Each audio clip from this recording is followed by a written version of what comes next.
Hello बच्चों, चलिए प्रश्न पढ़ते हैं। तो प्रश्न में दिया गया है वायवीय तथा अवायवीय श्वसन में अंतर लिखिए। तो इस प्रश्न की मुख्य अवधारणा के बारे में हम जान लेते हैं। तो यहाँ लिखेंगे मुख्य अवधारणा। इस प्रश्न की मुख्य अवधारणा है श्वसन। श्वसन जो है, सबसे पहले इसे हम जान लेते हैं।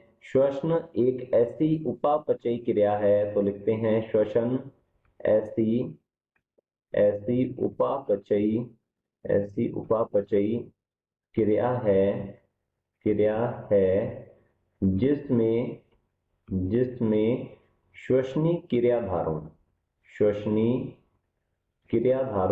ये श्वसनी क्रियाधार ऐसे होते हैं जो कि श्वसन में विघटित होते हैं और ऊर्जा उत्सर्जित करते हैं। इन्हें हम कहते हैं श्वसनी क्रियाधार। उदाहरण के तौर पर हम यहाँ कह सकते हैं श्वसनी क्रियाधार जो है ये कार्बोहाइड्रेट होते हैं। श्वसनी क्रियाधारों के विघटन से के विघटन से ऊर्जा एटीपी के रूप में ऊर्जा एटीपी के रूप में प्राप्त होती है प्राप्त होती है।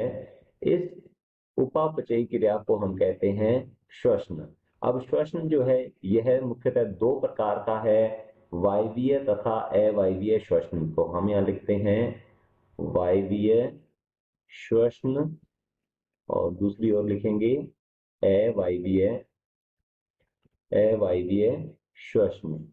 अब वायवीय और अवायवीय श्वसन में हमसे अंतर पूछा गया है। पहला अंतर हम यहाँ लिख सकते हैं, प्रकार के श्वसन में इस प्रकार के श्वसन में ऑक्सीजन की तो लिखेंगे ऑक्सीजन की ऑक्सीजन की उपस्थिति में श्वसनीय क्रियाधारों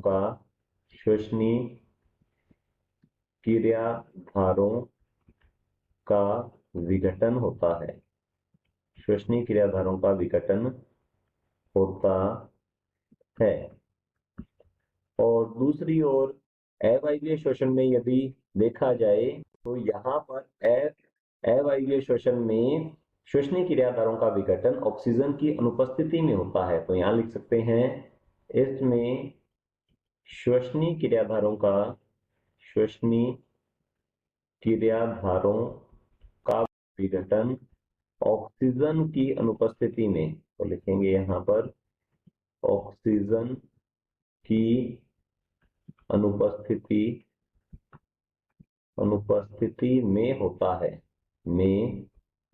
होता है।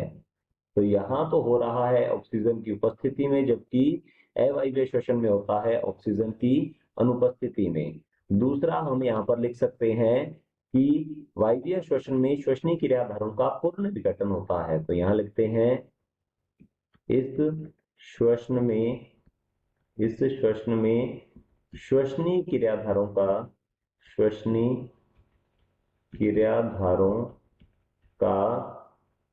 पूर्ण विघटन होता है।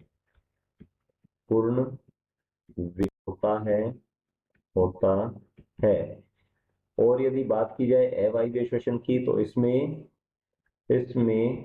श्वसनीय क्रियाधारों का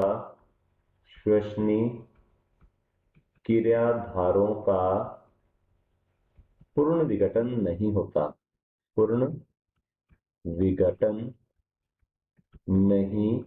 होता। और यदि देखा जाए तो वायवीय श्वसन में जब श्वसनीय क्रियाधारों का पूर्ण विघटन हो रहा है तो यहाँ पर अधिक मात्रा में ऊर्जा जो है प्राप्त होती है। तो यहाँ लिख सकते हैं इस श्वसन द्वारा अधिक मात्रा में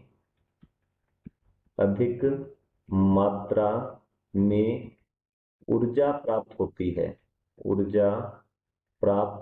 है प्राप्त होती है। अवायवीय श्वसन में कम मात्रा में ऊर्जा प्राप्त होती है क्योंकि श्वसनीय क्रियाधारों का पूर्ण विघटन नहीं होता है। तो हम यहाँ लिख सकते हैं इस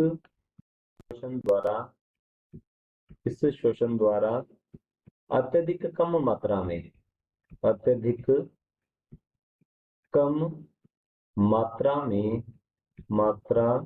में ऊर्जा प्राप्त होती है, ऊर्जा प्राप्त होती है। और यदि अंतर देखा जाए इनमें, तो एक अंतर यह भी होगा कि वायवीय श्वसन की उपापचयी क्रियाएं, तो यहाँ लिखेंगे इसकी उपापचयी क्रियाएं जो हैं, उपापचयी क्रियाएं कोशिका द्रव्य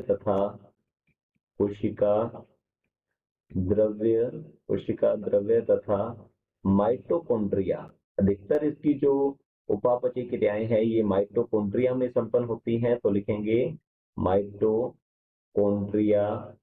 में संपन्न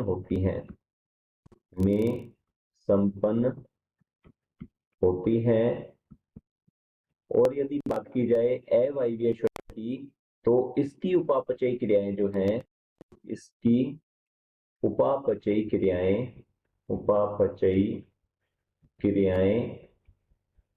केवल कोशिका द्रव्य में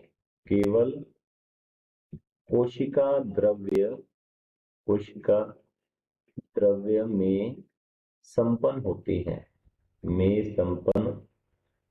होती हैं, अर्थात यहाँ माइटोकॉन्ड्रिया किसी भी तरीके से भागीदारी नहीं निभाती है।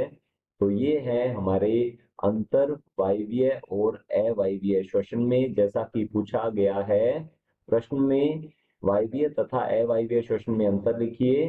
तो ये हमने देख लिया है, ये हमारा उत्तर रहेगा। आशा करता हूं आपको समझ में आया होगा। धन्यवाद।